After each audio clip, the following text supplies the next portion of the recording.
نحمدہ و نصلی علی رسولہ الکریم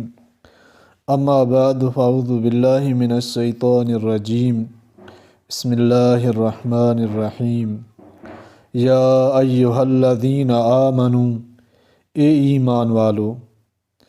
لا تتخذوا الیہود والنصارى اولیاء مت بناؤ یہود اور نصارہ کو دوست، بعضهم اولیاء بعض وہ آپس میں دوست ہیں ایک دوسرے کے، وَمَن يَتَوَلَّهُم مِّنكُمْ فَإِنَّهُ مِنْهُمْ اور جو کوئی تم میں سے دوستی کرے ان سے تو وہ انہی میں ہے۔ إِنَّ اللَّهَ لَا يَهْدِي الْقَوْمَ الظَّالِمِينَ اللہ ہدایت نہیں کرتا ظالم لوگوں کو۔ اولیاء ولی کی جمع ہے۔ ولی دوست کو بھی کہتے ہیں، قریب کو بھی کہتے ہیں، ناصر اور مددگار کو بھی۔ اور اس کا خلاصہ یہ ہے، آیات مذکورہ میں 3 اہم اصولی مضامین کا بیان ہے جو مسلمانوں کی اجتماعی اور ملی وحدت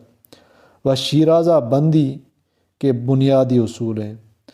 اول یہ کہ مسلمان غیر مسلموں سے رواداری، ہمدردی، خیرخواہی،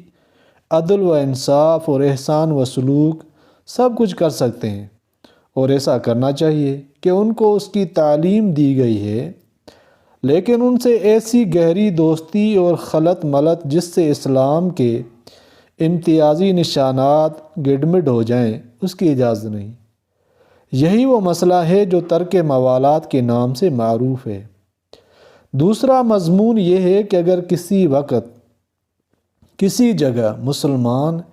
اسی بنیادی اصول سے ہٹ کر غیر مسلموں سے ایسا خلط ملط کر لیں تو یہ نہ سمجھیں کہ اس سے اسلام کو کوئی گردد اور نقصان پہنچے گا، کیونکہ اسلام کی حفاظت اور بقا کی ذمہ داری حق تعالیٰ نے لی ہے، اس کو کوئی نہیں مٹا سکتا۔ اگر کوئی قوم برٹ جائے اور حدود شرعیہ کو توڑ کر فرض کر لو کہ اسلام ہی کو چھوڑ بیٹھے تو اللہ تعالیٰ کسی دوسری قوم کو کھڑا کر دیں گے جو اسلام کے اصول و قانون کے قائم کریں گے۔ تیسرا مضمون یہ ہے کہ جب ایک طرف منفی پہلو معلوم ہو گیا تو مسلمان کی گہری دوستی تو صرف اللہ تعالیٰ اور اس کے رسول صلی اللہ علیہ وسلم اور ان پر ایمان لانے والوں ہی کے ساتھ ہو سکتی ہے۔ یہ اجمال ہے ان مضامین کا جو مذکورہ بالا 5 آیتوں میں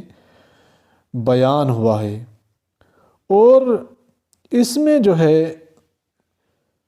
کچھ چیزیں جو قدر تفصیل ہے، جیسے یہاں پہ فرمایا ایمان والو تم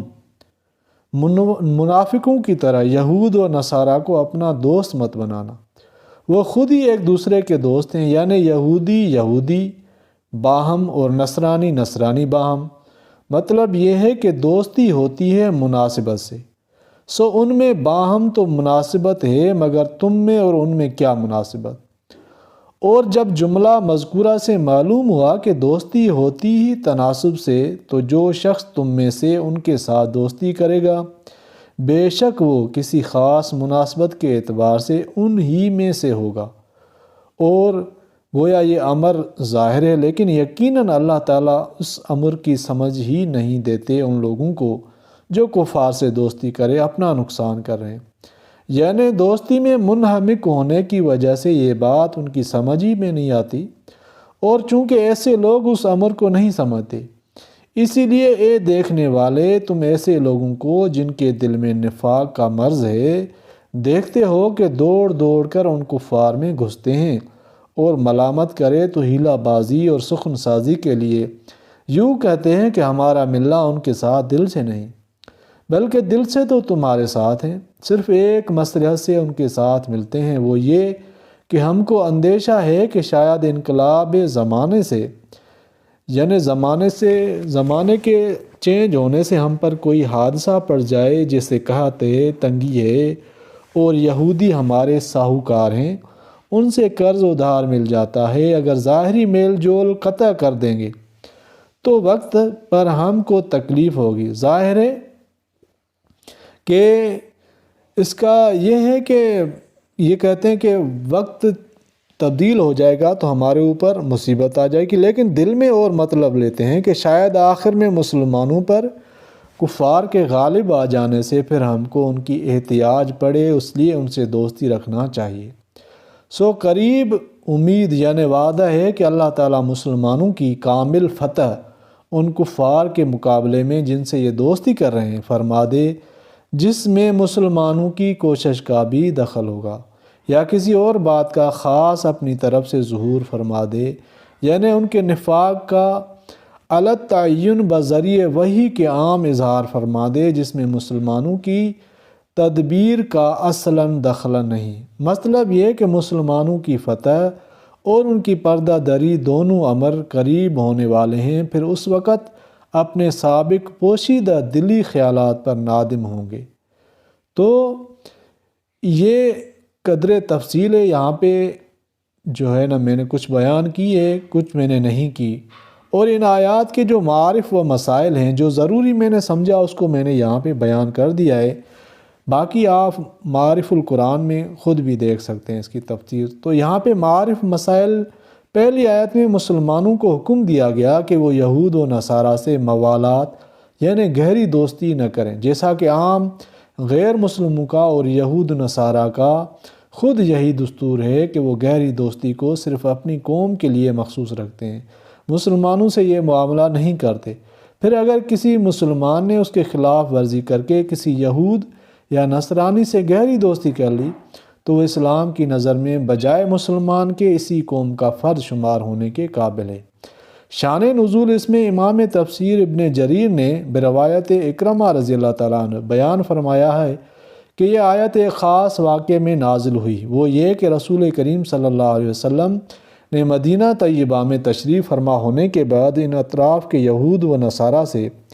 ایک معاہدہ اس پر کر لیا تھا کہ وہ مسلمانوں کے خلاف نہ خود جنگ کریں گے نہ کسی جنگ کرنے والی قوم کی امداد کریں گے، بلکہ مسلمانوں کے ساتھ مل کر اس کا مقابلہ کریں گے۔ اسی طرح مسلمان نہ ان کے لوگوں سے جنگ کریں گے نہ ان کے خلاف کسی قوم کی امداد کریں گے،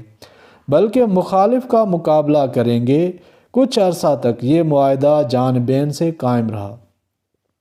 لیکن یہودی اپنی سازشی فطرت اور اسلام دشمن طبیعت کی وجہ سے اس معاہدے پر زیادہ قائم نہ رہ سکے اور مسلمانوں کے خلاف مشرکین مکہ سے سازش کر کے ان کو قلعے میں بلانے کے لیے خط لکھ دیا۔ رسول کریم صلی اللہ علیہ وسلم پر جب اس سازش کا انکشاف ہوا تو آپ صلی اللہ علیہ وسلم نے ان کے مقابلے کے لیے ایک دستہ مجاہدین کا بھیج دیا۔ بنو قریظہ کے یہودی ایک طرف تو مشرکین مکہ سے یہ سازش کر رہے تھے اور دوسری طرف مسلمانوں میں گھسے ہوئے بہت سے مسلمانوں سے دوستی کے معاہدے کیے ہوئے تھے، اور اس طرح مسلمانوں کے خلاف مشرکین کے لیے جاسوسی کا کام انجام دیتے تھے۔ اس لیے یہ آیت مذکورہ نازل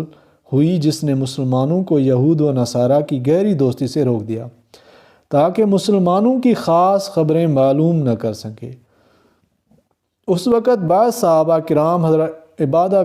بن صامت وغیرہ نے تو کھلے طور پر ان لوگوں سے اپنا معاہدہ ختم اور ترک موالات کا اعلان کر دیا، اور بعض لوگ جو منافقانہ طور پر مسلمانوں سے ملے ہوئے تھے یا ابھی ایمان ان کے دلوں میں رچا نہیں تھا، ان لوگوں سے قطع تعلق کر دینے میں یہ خطرات محسوس کرتے تھے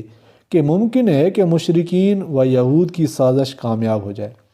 اور مسلمان مغلوب ہو جائیں، تو ہمیں ان لوگوں سے بھی ایسا معاملہ رکھنا چاہیے کہ اس وقت ہمارے لیے مصیبت نہ بن جائے۔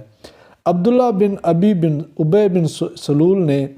اسی بنا پر کہا کہ ان لوگوں سے قطع تعلق میں تو مجھے خطرہ ہے، اس لیے ایسا نہیں کر سکتا۔ اس پر جو دوسری آیت نازل ہوئی ہے تو